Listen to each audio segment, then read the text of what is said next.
Now, Lane Kiffin is a damn good football coach. We all know that. He's a wizard schematically. He understands how to use social media to raise not only his own brand, but Ole Miss's brand as well. He's kind of in that new wave of young coach that embraces that. But it's time that he finally wins the big one against Alabama at Ole Miss. Now, when you look around the SEC, the Rebels, for the first time in a while, look to be able to compete at the highest levels of the division and the conference, maybe even make the conference championship game for the first time. They have depth and they have experience at key positions in a year where there's not a lot of continuity in the SEC. They finally have a defense that is no longer just a swinging door where they have to pray just to outscore teams to win.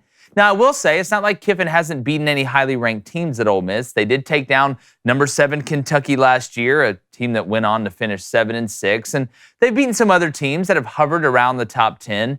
But it's time for them to finally break that glass ceiling of winning the SEC West and moving past the Kiffin-Saban matchup. Now, the fans deserve a chance, being from the SIP, to actually sip from the Cup of Champions.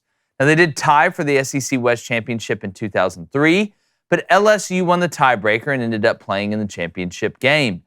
Now, Kiffin can be the guy to end that streak, and there's no better time to do it than right now because the SEC isn't going to get any easier in the future, adding Texas and Oklahoma, and this year's kind of an anomaly with the SEC not being as strong as it normally is.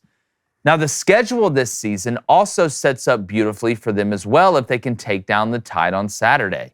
You get LSU at home, Arkansas, Vandy, and A&M at home. You have to travel to a developing Auburn who's not at full strength and a Mississippi State team that looks less than formidable so far, even though we know the Egg Bowl is always super drunk. Their biggest test or hardest game looks to be at Georgia. But if you take care of business everywhere else, then the West is yours. The time for talking is done in Oxford and joking around and fun at press conferences. The time for walking is here. Now, Bama doesn't seem to be the juggernaut that they once were, and Kiffin taking down his former boss in Tuscaloosa would be a huge cornerstone for this season, this program, and the fan base in Oxford. We're bringing my co-host, former Michigan quarterback David Cohn, former Western State Colorado wide receiver Blaine Crane. Kind of a funny stat. Vaught, who's, Vaught Hemingway is named after the most famous coach, one of the most famous coaches in Ole Miss history, won 27 games through 4 seasons at Ole Miss. Lane and then went on Saturday. That'll be his 27th win. He's going to break the record. Vaught had 26 wins through 4 seasons. I want to give a shout out to my buddy Jack, who dropped that nugget to me. So, look, Ole Miss, I don't think is ever going to be, and I think Ole Miss fans will agree with me, a dynastical team in the SEC, a team that is going to go on a run where they win 3-4 SEC championships, turn into Bama, whatever.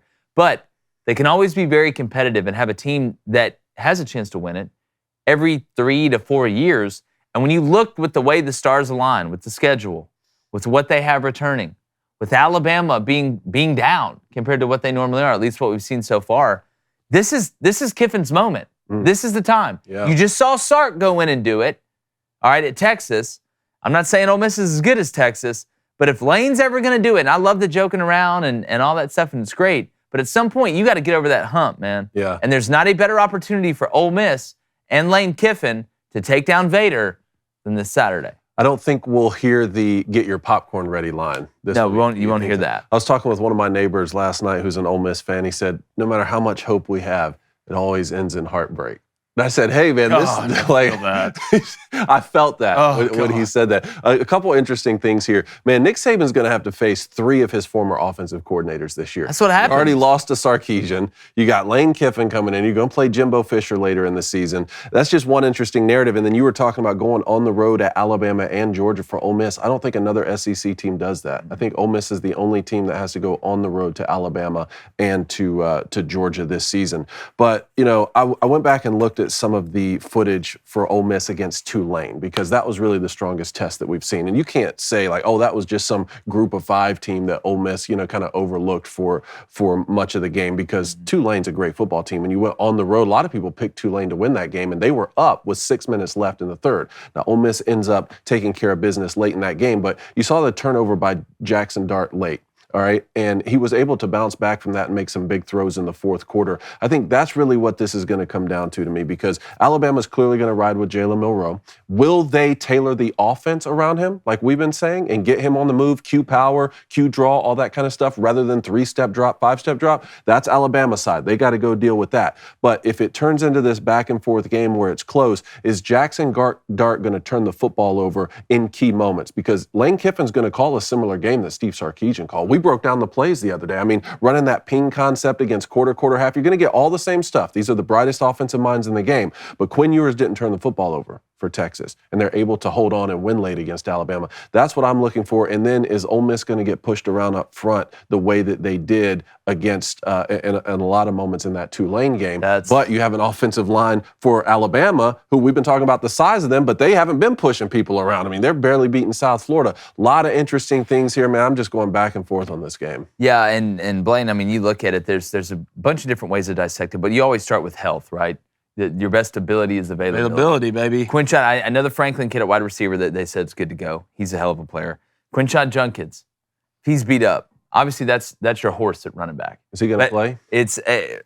I think he's going to play. They held him out last I think he's going to play, but he's going to be on a snap count. Yeah, again, the game's always won and lost up front.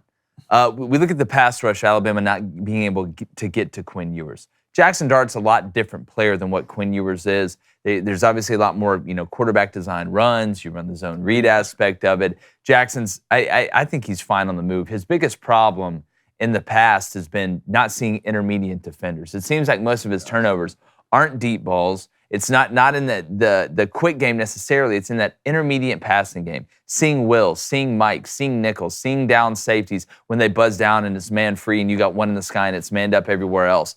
What the biggest question, you hit it right, the nail on the head. Tulane didn't have Michael Pratt. That's one thing, right?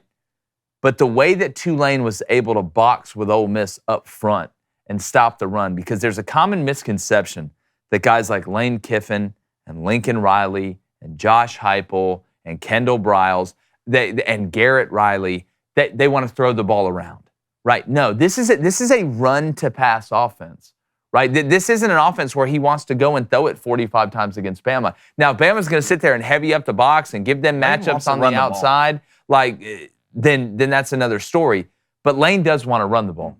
If Ole Miss, they don't have to be elite in the run game. If they can just be good enough with Lane dialing up, schematically what he's going to do from a route combination, alignment standpoint, personnel standpoint, looking at groupings, that to me is Ole Miss's best chance. And guess what else we love? All right? Meal planning. I'd love that. Healthy meals, fresh meals, and saying hello. One of the reasons we love HelloFresh so much. All right? They get that you want options when it comes to what to... They get that you want options when it comes to what to make for dinner. All right? Not just the same old thing all the time. That's why they offer 40 different recipes to choose from every single week. 40. That's a ton. All right? So you'll never get bored and can always find something new to try and love. And it's more than just dinners, all right? You can stock your fridge with easy breakfasts, quick lunches, and the freshest of snacks. Just shop HelloFresh Market and add any of these tasty, time-saving solutions to your weekly box. Go to HelloFresh.com/50booster. That's HelloFresh.com/50booster and use our code 50booster for 50% off. That's half off, all right? That's basically half free, okay? Plus 15% off for the next 2 months. That's right, 50% off your order at HelloFresh.com/50booster. Make sure to use that promo code, all right? That's a 50 with booster at checkout to save that additional 15% for the next 2 months. HelloFresh.com/50booster, America's #1 meal kit. You need it. I like the pork tacos. You have to have it. I never worry about Ole Miss's offense with Lane Kiffin. It's not the reason they're losing this game. It's because they average giving up 42 points a game against Power 5 teams who won 9 games, right? He's 1-19 against Power 5 teams who's won 9 games. Yeah. He beat Oregon in 2011, 38-35. It's the only game. I mean, Heupel's got him one. South Carolina's got him one.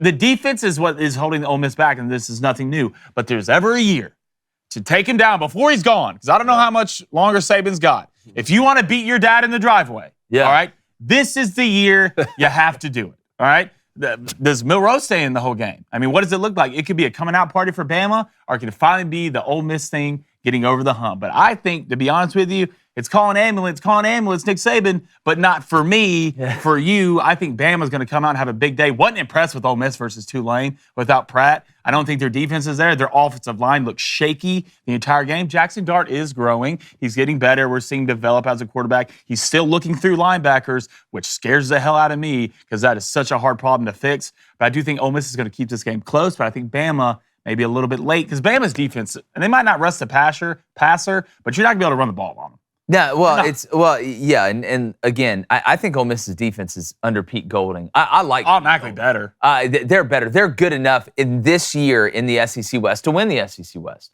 How many times can we really say that? How many times can we say that to me, they're more balanced than they've been in a long time? Mm-hmm. Now, Jackson, I know they put the hand of Sauron on him like they do the Oryx with his face paint before the game. Yeah. Right? I believe in I love that. it. I believe in that. I love it. But here we were talking earlier, and I got asked, does it mean less if Kiffin were to beat a Saban team that may not be his best? No. This means as much. It's getting over that hump. You talk about the dad in the driveway, right? Mm-hmm.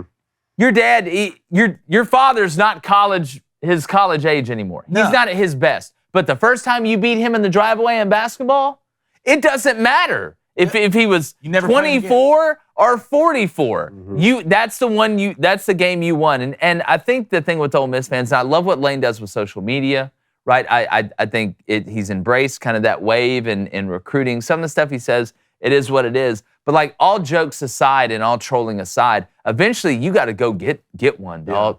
Yeah. Like, you got to go get one. 1 in 19. And not only, you got to go get one against Bama. Not only would it not mean less to beat Nick Saban in a year where they're down. I mean, look, you got to beat him however you can. But even take away the Nick Saban thing, if you go on the road and beat Alabama in Tuscaloosa, that's something you have for the rest of your life. I don't care who the head coach is. I don't care how good Alabama is or how bad they are that year. It's tough to go on the road and win a game in Tuscaloosa, which you saw what that did for Steve Sarkisian just a couple weeks ago. You watched your older brother do it earlier this year. How great. It was funny, you say older brother. He was Nick Saban's OC after you. Like, yeah, he came in after you already left. That's so true. like, you know how great of a feeling it'd be for Lane Kiffin if he beat Nick Saban the last time. Can you imagine Twitter, X, whatever it's called, if they win that game? Lane's gonna be hell. Lane's gonna be hell on that app. Hey, YouTube, do us a favor. Hit that subscribe button. Hit that like button. Turn those notifications on. We really appreciate it.